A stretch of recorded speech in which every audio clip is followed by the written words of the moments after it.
പരമദിവ്യകാരുണ്യത്തിന് ആരാധനയും സ്തുതിയും പുകഴ്ചയും ഉണ്ടായിരിക്കട്ടെ. പരിശുദ്ധ പരമദിവ്യകാരുണ്യത്തിന് ആരാധനയും സ്തുതിയും പുകഴ്ചയും ഉണ്ടായിരിക്കട്ടെ. പരിശുദ്ധ പരമദിവ്യകാരുണ്യത്തിന് ആരാധനയും സ്തുതിയും പുകഴ്ചയും ഉണ്ടായിരിക്കട്ടെ. എല്ലാവരും ഇരിക്കുക. എൻ്റെ പ്രിയപ്പെട്ടവരെ,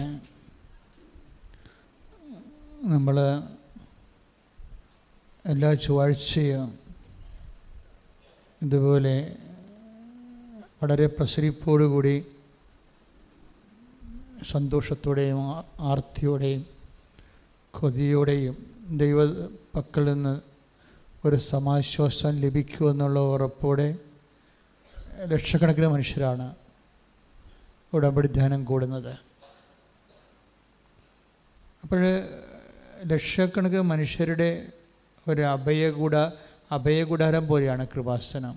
ഇതിലൂടെ ദൈവം എല്ലാ മക്കളോടും, പക്ഷേ എല്ലാ മക്കളോടും വെച്ച് കഴിഞ്ഞാൽ നമ്മളെ ഞെട്ടിപ്പിക്കുന്ന ഒരു സത്യം എന്ന് പറയുന്നത്, Christians as well as non Christians എല്ലാ മക്കളോടും, അതായത് വേദന നമ്മുടെ കൃപാസനത്തിൽ വരാനുള്ള ഒരു യോഗ്യത എന്ന് പറയുന്നത്, എന്തെങ്കിലും വിഷയത്തിൽ നമുക്ക് നമ്മുടെ കഴിവ് കൊണ്ട്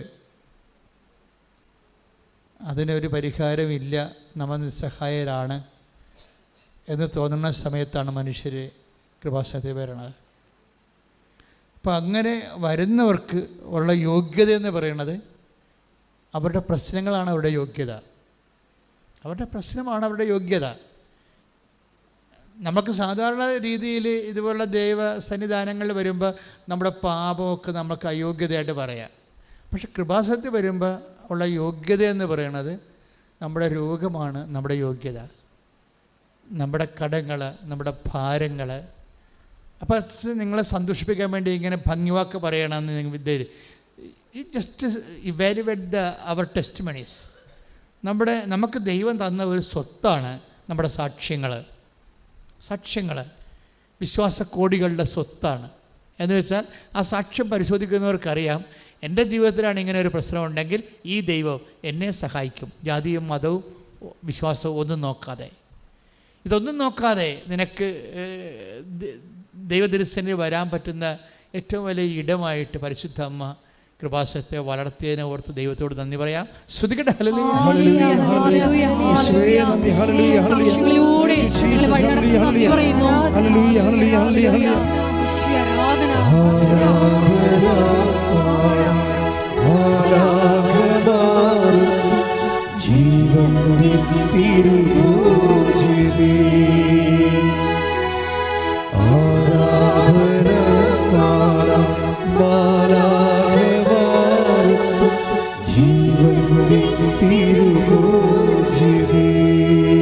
പരിശുദ്ധ പരമദിവ്യകാരുണ്യത്തിന് ആരാധനയും സ്തുതിയും പുകഴ്ചയും ഉണ്ടായിരിക്കട്ടെ. നിങ്ങൾ വിഷമിക്കാൻ എടുക്കുന്നതിനേക്കാൾ കൂടുതൽ സമയം നിങ്ങൾ വിശ്വസിക്കാൻ എടുക്കണം. അത് ഒരു ആധ്യാത്മിക ജീവിതത്തിൻ്റെ ഒരു സ്വഭാവമാണ്. മനുഷ്യൻ കൂടുതൽ സമയം വിഷമിക്കാനാണ് എടുക്കുന്നത്. ഈ വിഷമിക്കാൻ എടുക്കുന്ന വിഷയത്തേക്കാൾ ഇരട്ടിയോ 3 ഇരട്ടിയോ സമയം നിങ്ങൾ വിശ്വസിക്കാൻ എടുക്കണം. എൻ്റെ സഹോദരനൊന്ന് പ്രാർത്ഥിച്ചേ. കർത്താവേ, ഞാൻ വിഷമിക്കാൻ വേണ്ടി ഓരോ വിഷയത്തെ ഓർത്തുകൊണ്ട് വിഷമിക്കാൻ വേണ്ടി എടുക്കുന്നതിനേക്കാൾ കൂടുതൽ സമയം അങ്ങയിൽ വിശ്വസിക്കാൻ വേണ്ടി പ്രത്യാശിക്കാൻ വേണ്ടി എന്നെ പഠിപ്പിക്കണമേ, പരിശീലിപ്പിക്കണമേ. ശ്രദ്ധിക്കട്ടെ. ഹല്ലേലൂയ, ഹല്ലേലൂയ, ഹല്ലേലൂയ, ഹല്ലേലൂയ. യേശുവേ നന്ദി. ഹല്ലേലൂയ, ഹല്ലേലൂയ, ഹല്ലേലൂയ. ആരാധന നിനക്ക്, ആരാധന എന്റെ സ്നേഹിതനാകുന്നു സ്നേഹമേ. ആരാധന നിനക്ക്, ആരാധന ഓ ദിവ്യമാ സ്നേഹമേ. ഓ ദിവ്യകാരുണ്യമേ. പരിശുദ്ധ പരമദിവ്യകാരുണ്യത്തിന് ആരാധനയും സ്തുതിയും പുകഴ്ചയും ഉണ്ടായിരിക്കട്ടെ. ഇത് ഈ ധ്യാനം രാവിലെ ആണ് സാധാരണ റെക്കോർഡ് ചെയ്യണത്. അപ്പോൾ രാവിലെ കുർബാന കഴിഞ്ഞപ്പോൾ എനിക്ക് ധ്യാനിപ്പിക്കാനുള്ള കാര്യങ്ങളൊന്നും ഈശോ പറഞ്ഞ് തന്നില്ല. സാധാരണഗതിയിൽ ധ്യാനത്തിന് 24 മണിക്കൂർ 48 മണിക്കൂറിനുള്ളിൽ കർത്താവ് എനിക്ക് ക്ലൂ തരും, ഈ വിഷയത്തിലൂടെയാണ് നമ്മളിന്ന് സഞ്ചരിക്കാൻ പോകുന്നത് എന്നൊക്കെ പറഞ്ഞു തരും, ഒരു അടയാളമൊക്കെ തരും. അപ്പോൾ ഞാനിങ്ങനെ ബ്രേക്ക്ഫാസ്റ്റ് കഴിഞ്ഞിട്ട് ഞാനിങ്ങനെ തണുത്തങ്ങനെ ഇരിക്കുകയാണ്. കർത്താവ് നമുക്ക് ആൾക്കാരെ കയറിയതിന് ശേഷം പിന്നെ പെടാൻ പറ്റും. എനിക്ക് വേണമെങ്കിൽ ഒരു 100,000 ധ്യാനം നടത്താൻ പറ്റും. കാര്യം ഞാൻ 36-37 കൊല്ലം ധ്യാനിപ്പിച്ച് പരിചയമുള്ള ആളാണ്. പക്ഷെ അതല്ല, അത് കാണാതെ പഠിച്ചോ അല്ലെങ്കിൽ ഏതെങ്കിലും ബൈബിൾ വാക്കിയോ അല്ലെങ്കിൽ കഥ നോക്കിയോ പറയണമല്ല. ഇത് ഡയറക്റ്റ് ജീസസ് സംസാരിക്കണം. തന്നെയല്ല, നേരത്തെ സംസാരിക്കാൻ പാടില്ല. അപ്പോൾ അത് കോപ്പി ഇടിയാവും. നേരത്തെ സംസാരിച്ച സമയങ്ങളില്ലേ ഇതുമാത്രം കാര്യങ്ങൾ ഈശോ ഉടമ്പടിയെക്കുറിച്ച് സംസാരിച്ചു. ധ്യാനത്തിൻ്റെ ഒരു റെവലേഷൻ എലമെൻറ്റ് വരണവരെ ഞാൻ അസ്വസ്ഥനായിരിക്കും. ഒരു റെവലേഷൻ കണ്ടൻറ്റ് എന്നുവെച്ചാൽ വെളിപാട് കണ്ടൻറ്റ് വരുന്നവരെ നമുക്ക് ദൈവത്തിൻ്റെ കയ്യൊപ്പുണ്ടെന്ന് പറയാൻ പറ്റത്തില്ല. അല്ലെങ്കിൽ പണ്ടത്തെ ധ്യാനത്തിൻ്റെ നേരെ അതുപോലെ പഠിച്ച് വീണ്ടും പറഞ്ഞ പോലെ ഇരിക്കും. അങ്ങനെയല്ല, വെളിപാടിൻ്റെ കണ്ടൻറ്റ് വരുമ്പോൾ നമുക്കറിയാം ഈ ഒരു ശക്തി, വെളിപാടിൻ്റെ കണ്ടൻറ്റ് ശക്തി അതങ്ങനെ ധ്യാനത്തിൻ്റെ അവസാനം വരെ ഉണ്ടാകും. അപ്പോൾ അറിവല്ല കൊടുക്കുന്നത് ആൾക്കാർക്ക്, അഭിഷേകമാണ് കൊടുക്കുന്നത്. വ്യത്യാസമുണ്ട് ഭയങ്കര. അറിവിൻ്റെ അകത്ത് വരണ ഇൻഫർമേഷനാണ് വരണത്. ഇൻഫർമേഷനെ കൊണ്ട് നമുക്ക് പ്രത്യേകിച്ച് കാര്യമില്ല. കാര്യം ഇൻഫർമേഷൻ ഇപ്പോൾ കെമിസ്ട്രി ഇൻഫർമേഷനാണ്, മാത്തമാറ്റിക്സ് ഇൻഫർമേഷനാണ്, എല്ലാ നോളജും ഇൻഫർമേഷനാണ്. വേർഡ് ഓഫ് ഗോഡ് അങ്ങനെയല്ല. വേർഡ് ഓഫ് ഗോഡ് അനോയിൻറ്റിങ്ങാണ് വരേണ്ടത്. ശക്തി വരണം, അതിൻ്റെ സൗഖ്യം വരണം, ബോധ്യം വരണം, നിലനിൽപ്പ് വരണം. ബോധ്യം കിട്ടിയാൽ നമുക്ക് നിലനിൽക്കും. ഇത് ഇന്നതിനാണെന്ന് പറഞ്ഞാൽ നമ്മൾ നിലനിൽക്കും. പിന്നെ തന്നെയല്ല, നമ്മൾ ഇപ്പം നിനക്ക് ഒരു സിസ്റ്റം ഉണ്ടെന്ന് വിചാരിക്കുക. ഡോക്ടർ പറഞ്ഞു റിസൾട്ട് വന്നിട്ടില്ലെന്ന് വിചാരിച്ചോ. റിസൾട്ട് വന്നിട്ടില്ല, അപ്പം നീ പേടിച്ചിരിക്കുകയാണ്, റിസൾട്ട് എന്താകുമോ എന്ന് ഞാൻ. പക്ഷേ കർത്താവ് എന്നാ ചെയ്തെന്ന് വെച്ച് കഴിഞ്ഞാൽ നിൻ്റെ ഭയം ഉൾപ്പെടെ വന്നിട്ട് ഇങ്ങനെ അഭിഷേകം ചെയ്ത് കളയും. അതാണ് വചനപ്രഘോഷണത്തിൻ്റെ പ്രത്യേകത. അഭിഷേകം ചെയ്ത് കളയും. അത് നിനക്ക് നിലനിൽപ്പിൻ്റെ വരം തരികയും നിൻ്റെ മനസ്സിൻ്റെ ഉദ്വിഗ്നതയൊക്കെ അങ്ങ് കെടുത്തിയിട്ട് നിങ്ങൾ നിലനിർത്തി തരും. പക്ഷേ അതുകൊണ്ടാണ് ദൈവം എപ്പോഴും പറയും, നിങ്ങൾ ഇങ്ങനെ ടൈം ടേബിൾ വെച്ച് പ്രാർത്ഥിക്കരുത്, നിരന്തരം പ്രാർത്ഥിക്കണമെന്ന് പറയും.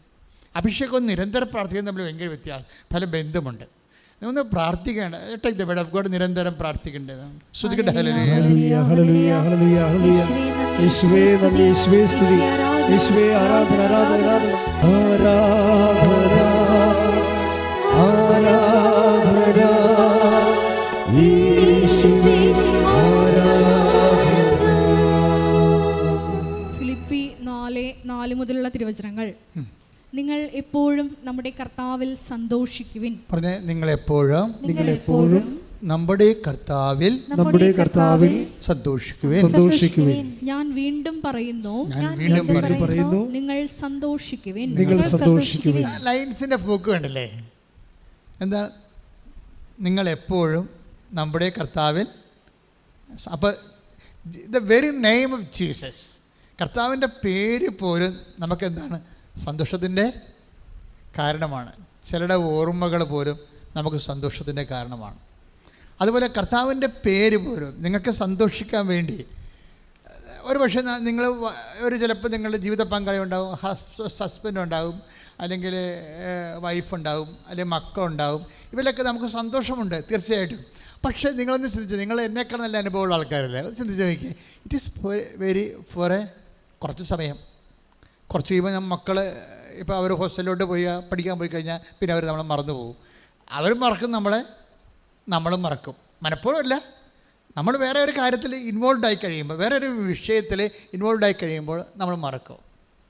ഇതുപോലെ അപ്പോൾ അങ്ങനെ മറക്കുന്നതനുസരിച്ചിട്ട് ഇപ്പോൾ നമുക്കറിയാം, ആ സമയത്ത് ഇപ്പോൾ കറണ്ടൊക്കെ ഉണ്ടെങ്കിലും ചില സമയത്ത് സ്വിച്ച് ഓഫാണെങ്കിൽ ആ ഇലക്ട്രോണിക്സിൻ്റെ പ്രവാഹമില്ലാത്തത് കൊണ്ട് നമുക്ക് ഇലക്ട്രിസിറ്റി ഫീൽ ചെയ്യത്തില്ല. ഇതുപോലെ സിസ്റ്റമെല്ലാം കറക്റ്റാണെങ്കിലും ചിലപ്പോൾ നമുക്ക് അപ്പനുണ്ട്, ഭർത്താവുണ്ട്, മക്കളുണ്ട്, ഭാര്യ ഉണ്ട്, പക്ഷേ we are not feeling it sometimes. അവരെ നമുക്ക് ഫീൽ ചെയ്യത്തില്ല. അതുകൊണ്ട് എപ്പോഴും. പക്ഷേ ദൈവം അങ്ങനെയല്ല.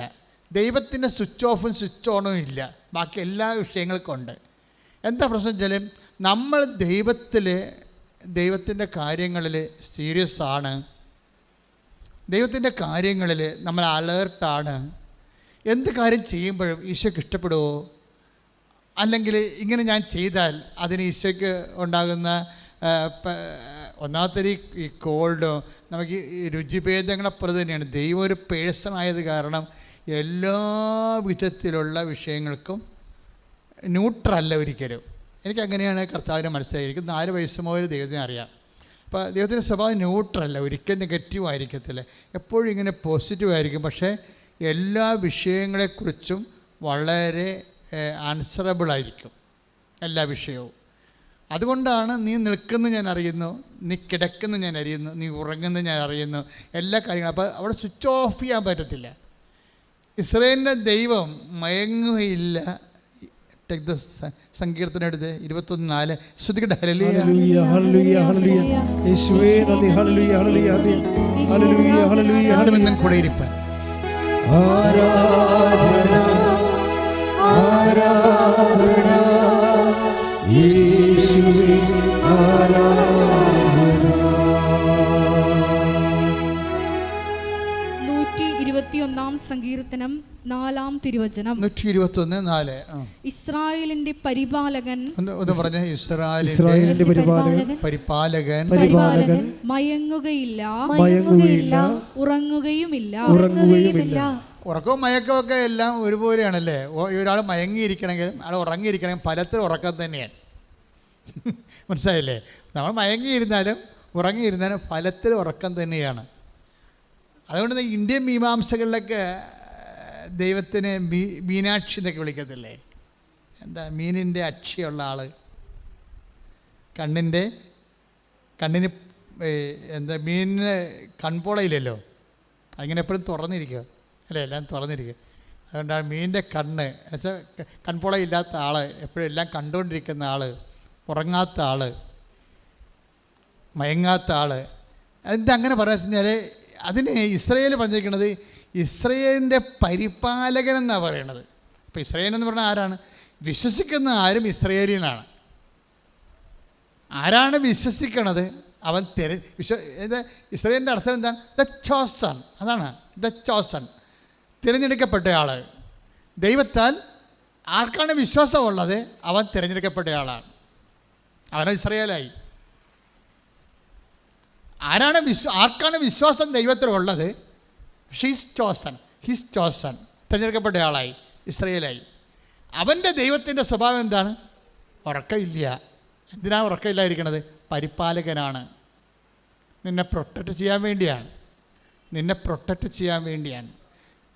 പ്രൊട്ടക്ഷൻ, ഈ പരിപാലനമെന്ന് പറഞ്ഞു കഴിഞ്ഞാൽ ഒരു വല്ലാത്ത പരിപാലനമാണ്. ഇല്ല, അതായത് ഈ പരിപാലന തന്നെയാണ് നമ്മൾക്ക് ഇപ്പോൾ സങ്കീർത്തനം 121:4 നമുക്ക് കിട്ടിയത് അല്ലേ? ഈ ഒന്ന് പറഞ്ഞ ഇസ്രായേലിന്റെ പരിപാലകൻ ഉറങ്ങുകയില്ല മയങ്ങുകയില്ല. അപ്പോഴ് മയങ്ങാത്ത ദൈവം എന്ന് പറഞ്ഞാൽ നിന്നെ പരിപാലിക്കുന്ന ദൈവം എന്നാണ് എൻ്റെ അർത്ഥം. പരിപാലിക്കുക. എന്തിനാണ് ഉറങ്ങാതിരിക്കണത്, എന്തിനാണ് മയങ്ങാതിരിക്കണത്? നമ്മളെ പരിപാലിക്കുക. ഇത് മനുഷ്യന്മാർ അവരുടെ ജീവിതത്തിൽ അനുഭവിച്ച അനുഭവത്തിൽ നിന്നാണ് ഈ സങ്കീർത്തനമൊക്കെ എഴുതി വെക്കണതേ. ദൈവത്തോട് ഏറ്റവും അടുത്ത് ജീവിക്കുന്ന ആൾക്കാരുടെ ഉള്ളിൽ സങ്കീർത്തനം അറിയാതെ തന്നെ വന്നോളൂ. എല്ലാവർക്കും ഇപ്പോൾ ചിലർ ദൈവത്തിന് ആനന്ദം കൊണ്ട് കരയും, അതും ഒരു സങ്കീർത്തനമാണ്. പാടണമെന്ന് നിർബന്ധമില്ല. ദൈവത്തെക്കുറിച്ച് ഓർക്കുമ്പോൾ തന്നെ നിശ്വാസങ്ങൾ വരും. കാര്യം ദൈവം ഓരോ കാര്യത്തിലും ഇപ്പം തന്നെ ഇപ്പോൾ ഇന്ന് നടന്നൊരു സ്ഫോടനം ഇല്ലേ, സ്ഫോടനം. അപ്പം ഈ സ്ഫോടനം ശരിക്കും പറഞ്ഞാൽ വെള്ളിയാഴ്ചയാണ് നടക്കണമെന്നുണ്ടെങ്കിൽ, ഇന്ന് കളമശ്ശേരി നടന്ന സ്ഫോടനം വെള്ളിയാഴ്ച നടക്കണമെന്നുണ്ടെങ്കിൽ നമ്മളുടെ ഈ ലക്ഷങ്ങൾ പങ്കെടുത്തുന്ന റാലി നടക്കുക ഇല്ല. അല്ലാതെ തന്നെ ഇന്ന് പോലീസോടെ വന്നു സെക്യൂരിറ്റി ചെക്ക് ചെയ്യണമെന്ന് പറഞ്ഞു. പോലീസ് നമ്മളോട് വളരെയേറെ സഹകരിച്ചു ആണല്ലോ ഇതെല്ലാം നടക്കും. 60 പോലീസ് ഉണ്ടായിരുന്നു ഇന്നലെ ഫീൽഡിൽ, നമ്മളുടെ സെക്യൂരിറ്റി കൂടാതെ തന്നെ. അപ്പം എങ്കിലും ഇങ്ങനെ ഇഷ്യൂ കേട്ടപ്പോൾ ഇവിടെ സേഫാണോന്ന് അറിയാൻ വേണ്ടി അപ്പം തന്നെ പോലീസ് വന്നു. അപ്പോൾ ഞാൻ തിരക്കൊന്ന് ഒഴിയട്ടെന്ന് വിചാരിച്ചുകൊണ്ട് ധ്യാനവും രാവിലെ ഷിഫ്റ്റ് ചെയ്തു. തിരക്കൊന്ന് ഒഴിയട്ടെ, നല്ല തിരക്കായിരുന്നു രാവിലെ. ആ സമയത്തൊരു രസമുണ്ടായി. എന്ന് വെച്ച് കഴിഞ്ഞാൽ എൻ്റെ പ്രശ്നം അത് മാത്രമല്ല, എൻ്റെ പ്രശ്നം കർത്താവ് എന്നോട് സംസാരിച്ചിട്ടില്ലായിരുന്നു. ധ്യാനം ഷിഫ്റ്റ് ചെയ്യാൻ കാരണം, പ്രധാനപ്പെട്ട കാരണം അതാണ്, കർത്താവ് സംസാരിച്ചിട്ടില്ല. അപ്പോൾ ഞാനും ക്ലിൻ്റൻ അച്ഛനും അസിസ്റ്റൻ്റ് അച്ഛനും ജോമോളും കൂടി എൻ്റെ മുറിയിരിക്കുകയാണ്. അപ്പോൾ ഞാൻ പറഞ്ഞു, നിങ്ങൾക്കറിയാമല്ലോ സത്യം, ഞാനെന്താ ധ്യാനം മാറ്റി വെച്ചതെന്ന്. കർത്താവ് ഇതുവരെ സംസാരിച്ചിട്ടില്ല എന്ന്. അപ്പോൾ ഞാനിങ്ങനെ മൂടൗട്ടാടങ്ങനെ ഇരിക്കുകയാണ്. ഒരു 10:30 ഒരു 11 മണിയായി, ധ്യാനത്തിലേക്കാണ് സമയമായി. പക്ഷേ ഈശോ ഒന്നും മിണ്ടണില്ല. പെട്ടെന്ന് മനസ്സിൽ ഈശോ 17 എന്നും പറഞ്ഞൊരു നമ്പർ കാണിച്ചു. 17. അപ്പോൾ എനിക്ക് മനസ്സിലായി കർത്താവ് റെസ്പോണ്ടിങ് ആയിട്ടുണ്ടെന്ന് തോന്നി. അപ്പോൾ ഞാൻ ജോമോള് പറഞ്ഞ്, just take the Bible and just open at a glance എന്ന് പറഞ്ഞു. അപ്പോൾ ജോമോള് ബൈബിൾ എടുത്ത് വിശ്വാസപ്രമാണം ചെയ്തിട്ട് പെട്ടെന്ന് ഓപ്പൺ ചെയ്ത് ഞാൻ റീഡ് ഇറ്റ് എന്ന് പറഞ്ഞു. അപ്പോൾ 8:17 ഞാൻ പറഞ്ഞാൽ 17 ഏതാ, അതിനകത്ത് ആ 2 പേജ് ഓപ്പൺ ചെയ്യുമ്പോൾ 2 പേജിൽ 17 എവിടെയുള്ളത് നോക്കാൻ പറഞ്ഞു. കർത്താവ് കാണിച്ച 17 ആണല്ലോ. അപ്പോൾ നോക്കിയപ്പോൾ 8:17 ഉള്ളത്. യോഹന്നാൻ്റെ 8:17. Take the word of God. ശ്രദ്ധിക്കട്ടെ. ഹല്ലേലൂയ. യോഹന്നാൻ 8:17. യോഹന്നാൻ 8:17 കർത്താവ് പറഞ്ഞ വാചനം. 2 പേരുടെ സാക്ഷ്യം സത്യമാണെന്ന് നിങ്ങളുടെ നിയമത്തിൽ തന്നെ എഴുതിയിട്ടുണ്ടല്ലോ. വചനത്തിൽ എഴുതിയിട്ടുണ്ട്. നിയമം എന്ന് വെച്ചാൽ വചനം എന്നതിൻ്റെ അർത്ഥം. നിയമത്തിൽ എഴുതിയിട്ടുണ്ടല്ലോ. എന്താണ് എഴുതിയിരിക്കുന്നത്? വചനത്തിൽ എഴുതിയിട്ടുണ്ട്. എന്താണ് എഴുതിയിരിക്കുന്നത്? 2 പേരുടെ സാക്ഷ്യം സത്യമാണ്. അപ്പോൾ ഒരു വിഷയത്തെക്കുറിച്ച് 2 പേര് പറഞ്ഞാൽ അത് സത്യമാണ്, ദൈവിക കാര്യങ്ങളാണ്. അപ്പോഴെനിക്ക് മനസ്സിലായി ഈ 2 പേര് കൂടുതൽ പറഞ്ഞിരിക്കുന്ന കാര്യം എന്താണ്, ഈശോ എന്താ ഉദ്ദേശിക്കുക മനസ്സിലായി. 2 കൃപാസനത്തിൽ അൾത്താരയിൽ സാക്ഷ്യത്തെക്കുറിച്ചല്ലേ പറയണത്. എന്താ പറഞ്ഞത്? 2 പേരിൽ വായിച്ചു, 2 പേരുടെ സാക്ഷ്യം സത്യമാണെന്ന് നിങ്ങളുടെ നിയമത്തിൽ തന്നെ എഴുതിയിട്ടുണ്ടല്ലോ. അപ്പോൾ സാക്ഷ്യത്തെക്കുറിച്ചാണ് ഈശോ പറയണത്, അച്ഛൻ്റെ പ്രസംഗത്തെക്കുറിച്ചല്ല. ഇപ്പം സാക്ഷ്യത്തെക്കുറിച്ചാണ് പറയുന്നത്. അത് 2 പേരും ഒരേ സാക്ഷ്യം പറഞ്ഞാൽ അത് സത്യമാണെന്നാണ് ഈശോ പറയുന്നത്. അപ്പോൾ എനിക്ക് മനസ്സിലായി ഈശോ ഉദ്ദേശിക്കുന്നത് സാക്ഷ്യത്തെക്കുറിച്ച് പ്രസംഗിക്കാനാണെന്ന് മനസ്സിലായി. അപ്പോഴെന്താണ് പ്രസംഗിക്കേണ്ടത്? 2 പേരുടെ സാക്ഷ്യം. എന്നുവെച്ചാൽ 2 ആൾക്കാർ എപ്പോഴെങ്കിലുമൊക്കെ 2 3 2 കൂടുതലോ എപ്പോഴെങ്കിലും ഒരേ കാര്യം തന്നെ സാക്ഷ്യപ്പെടുത്തിയാൽ അത് വേദപുസ്തക പ്രകാരം അത് സത്യമായ കാര്യമായിട്ട് നമ്മൾ മനസ്സിലാക്കണമെന്ന്. അപ്പോൾ ഞാൻ നോക്കിയിട്ട് 2 പേരുടെ സാക്ഷ്യം, ഇത് ഇങ്ങനെ 2 അല്ല, ഒരു വിഷയത്തെക്കുറിച്ച് ഒരു 10-20 പേര് ഈ 2-3 മാസത്തിന് പറഞ്ഞ ഒരു സബ്ജക്റ്റ് ഉണ്ട്. അപ്പോൾ എനിക്കത് പിടിമിട്ട് ഈശോ എന്താണ്, എങ്ങോട്ടാണ് ഈശോ പോകണമെന്ന് എനിക്ക് മനസ്സിലായി. അതായത് ഇവിടെ നടന്ന സാക്ഷ്യങ്ങളിൽ, കൃപാസന ഉടമ്പടി സാക്ഷ്യങ്ങളിൽ റെക്കറി ചെയ്ത് വരുന്ന സബ്ജക്റ്റ് എന്താണ് എന്നെനിക്ക് മനസ്സിലാകാൻ കാരണം ഇന്നലെ ഇവിടെയൊക്കെ വല്ലാത്തൊരു ഡിസ്കഷൻ നടന്നുകൊണ്ടിരിക്കുകയായിരുന്നു. കാര്യം ഇന്നലെ കോഴിക്കോട് പിതാവിൻ്റെ നമ്മുടെ റാലിയുടെ അവസാനം ആദ്യത്തിൽ കുർബാന അർപ്പിച്ചത് ചക്കാലക്കൽ തിരുമേനിയാണ്, വർഗീസ് ചക്കാലക്കൽ തിരുമേനി. അപ്പോൾ ഇതിൻ്റെ ഈ ഉടമ്പടിയുടെ ടച്ചിങ് ഞങ്ങളുടെ ആലപ്പുഴ പിതാവിന് കൊടുത്തതുപോലെ തന്നെ ദൈവം ചക്കാലക്കൽ പിതാവിന് അതുപോലെ തന്നെ ഉള്ള വെളിപാട് കൊടുത്തിട്ടുണ്ട് ഉടമ്പടിയെക്കുറിച്ച്. കാര്യം പുസ്തകം എഴുതിയപ്പോൾ അദ്ദേഹമാണ് അതിൻ്റെ അത് കൺകറൻസ് ചെയ്തിരിക്കുന്നത്, അതിൻ്റെ ദൈവശാസ്ത്ര കാര്യം. അന്ന് അദ്ദേഹത്തിനായിരുന്നു സഭയിൽ അധികാരം, പവറല്ല, ഇതിൻ്റെ ഇതൊക്കെ അതായത് തിയോളജിക്കൽ കമ്മീഷനായിരുന്നു. KCB കേരള സഭയുടെ ദൈവശാസ്ത്ര കമ്മീഷൻ്റെ ചെയർമാനായിരുന്നു. ഞങ്ങൾക്കത് അറിയത്തില്ലായിരുന്നു. അദ്ദേഹത്തിൻ്റെ കയ്യിലാണ് മാതാവ് ഈ പുസ്തകത്തിൻ്റെ കയ്യെഴുത്ത് പ്രതി കൊണ്ട് കൊടുക്കുന്നത് ഉടമ്പടിയുടെ. അദ്ദേഹം അതെല്ലാം പരിശോധിച്ചിട്ട് അതിൻ്റെ ദൈവശാസ്ത്രപരമായ രീതിയിൽ അതിനെല്ലാം വിശ്വസിച്ച് അതിൻ്റെ തെറ്റുണ്ടോ എന്ന് നോക്കി. കാര്യം ദൈവം നമുക്കങ്ങനെ ആർക്കും കയറി എന്തും പഠിപ്പിക്കാൻ പറ്റത്തില്ലേ. അതിന് ദൈവവചനത്തോട് ബന്ധമുണ്ടാകണം, വചനപരമായിരിക്കണം. സഭയുടെ നിയമങ്ങളുണ്ട്, കാറ്റഗിസം ഓഫ് ദി കാത്തലിക് ചർച്ചുണ്ട്, അത് വലിയ പുസ്തകമാണ്. പിന്നെ വത്തിക്കാൻ സുനദോസിൻ്റെ ഡയറക്ടറി ഉണ്ട്, സുനദോസിൻ്റെ ഡോക്യുമെൻറ്റ്സ് ഉണ്ട്. ഇങ്ങനെ പിന്നെ ജെറോം ബിബ്ലിക്കൽ കമൻട്രി ഉണ്ട്. ഇതെല്ലാം വലിയ 10,000-30,000 പേജുകളുള്ള വലിയ പുസ്തകങ്ങളാണ്. ഈ പുസ്തകങ്ങളിലൊക്കെ ആയിട്ട് കൺകർ ചെയ്യണം. ഒരു പ്രെയർ വരുമ്പോൾ, സഭയിൽ പുതിയ വരുമ്പോൾ, സഭയിൽ ഈ 2000 വർഷങ്ങളുടെ ഉരുത്തിരിഞ്ഞിട്ടുള്ള ദൈവശാസ്ത്രവുമായിട്ട് ഡോഗ്മയുമായിട്ട് ഇതിനെ സിങ്ക് ചെയ്യണം. അല്ലെന്നുണ്ടെങ്കിൽ അബദ്ധ പ്രബോധനമാകും. വേണമെങ്കിൽ സഭയ്ക്ക് എന്നെ സസ്പെൻഡ് ചെയ്യാൻ പറ്റും. പെട്ടെന്നായിരിക്കും ഇതൊക്കെ നടക്കുന്നത്. അപ്പോൾ എനിക്കതിനെക്കുറിച്ച് പേടിയുണ്ടായിരുന്നു. ഇങ്ങനെ കർത്താവ് നമുക്ക് ഉടമ്പടിയെ തന്നെങ്കിലും അതിൻ്റെ ദൈവശാസ്ത്രവും കാത്തലിക് കാറ്റഗിസവും അതിൻ്റെ വത്തിക്കാൻ ഡോക്യുമെൻറ്റും എല്ലാം ക്ലിയർ ചെയ്യാൻ വേണ്ടി മാതാവ് ഈ പിതാവിനെ ഇവിടെ കൊണ്ടുവന്ന് കൈയെഴുത്ത് പ്രതിമ മേടിച്ചുകൊണ്ട് പോയി. ആ ഒരു പ്രത്യേക സാഹചര്യത്തിൽ, അത് നമ്മൾ ഇതിൻ്റെ പിന്നിലെല്ലാം ഒരു അത്ഭുതത്തിൻ്റെ ദൈവം നേരിട്ട് ചെയ്യണ കുറേ കാര്യങ്ങളുണ്ട്, നമുക്കറിയാൻ പാടില്ലാത്ത കാര്യങ്ങൾ. എനിക്കറിയത്തില്ലായിരുന്നു അർഗീസ് പിതാവ്, ചക്കാലക്ക പിതാവാണ് തിയോളജിക്കൽ കമ്മീഷൻ്റെ ചെയർമാനെന്ന്. എനിക്കറിയാൻ പാടില്ല. രണ്ടാമത്തെ കാര്യം, ഇങ്ങനെയുള്ള പുസ്തകങ്ങളെ തിയോളജിക്കൽ കമ്മീഷനാണ് അവസാനമായിട്ട് പരിശോധിക്കേണ്ടതെന്നും എനിക്കറിയത്തില്ലായിരുന്നു. പക്ഷെ മാതാവിനെല്ലാം അറിയാം. അതാണ് നമ്മൾ സംഭവം. എനിക്ക് രണ്ട് കാര്യം അറിയാൻ പാടില്ലായിരുന്നു. ഒരു കാര്യം എനിക്കറിയാൻ പാടില്ലാതിരുന്നത്, തിയോളജിക്കൽ കമ്മീഷനാണ് ഇത് അടിസ്ഥാനപരമായിട്ട് മലയാളത്തിൽ ഇറങ്ങുന്ന കേരള സഭയിലുണ്ടാകുന്ന വിഷയങ്ങളെ പരിശോധിക്കേണ്ട ആളെന്ന് എനിക്കറിയത്തില്ലായിരുന്നു. രണ്ടാമത്തെ എനിക്കറിയാൻ പാടില്ലത്, ചക്കാലക്ക പിതാവാണ് ഇത് പരിശോധിക്കേണ്ട ആളെന്നും എനിക്കറിയത്തില്ല. സത്യമായിട്ട് അറിയത്തില്ല. ആൾക്കാരെന്ന് ഞാൻ പറഞ്ഞ കാര്യമല്ലേ. പക്ഷേ ഇത് രണ്ടും മാതാവിനറിയാം. നിങ്ങൾ ചിന്തിക്കേണ്ട ഒരു കാര്യം ഇതുണ്ട്. നിങ്ങളുടെ ജീവിതം ഇതുപോലെ തന്നെ സംഭവം. നിങ്ങളുടെ വീട്, നിങ്ങളുടെ വിവാഹം, നിങ്ങളുടെ മക്കൾ, നിങ്ങളുടെ ജോലി, നിങ്ങളുടെ കടങ്ങൾ, ഇതെങ്ങനെ പരിഹരിക്കണമെന്ന് നിങ്ങൾക്കറിയത്തില്ല. ക്ലിയർ അല്ലേ? പക്ഷേ നിന്റെ ദൈവത്തിന് അറിയാം. കൈയടിച്ച് കർത്താൻ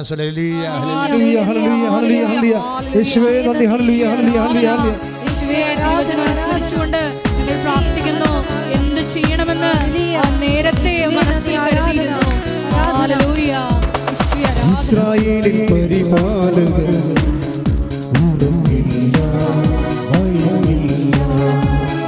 ഇസ്രായേലിൽ